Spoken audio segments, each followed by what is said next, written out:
Take our lead, let's help you make your mark. Our goal is your satisfaction. Let us show you the way. Resting partly on the tiny Black Tom Island, reportedly named after a dark-skinned fisherman, the pier and surrounding complex of warehouses and railroad tracks handled tons of cargo destined for Europe and the war.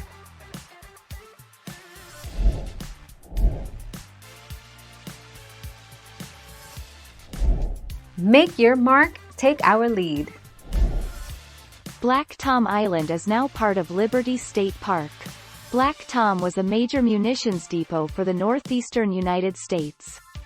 As a result, Imperial Germany sent secret agents to the United States to obstruct the production and delivery of war munitions that were intended to be used by its enemies.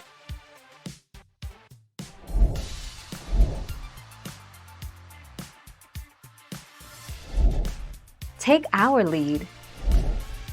The Statue of Liberty is perhaps America's most iconic monument, for on the night of July 30, 1916, German saboteurs detonated a colossal explosion at a nearby munitions dump that forever damaged the Statue of Liberty, making the latter up in the torch-off limits. Thank you for watching. Please subscribe and hit the bell notification.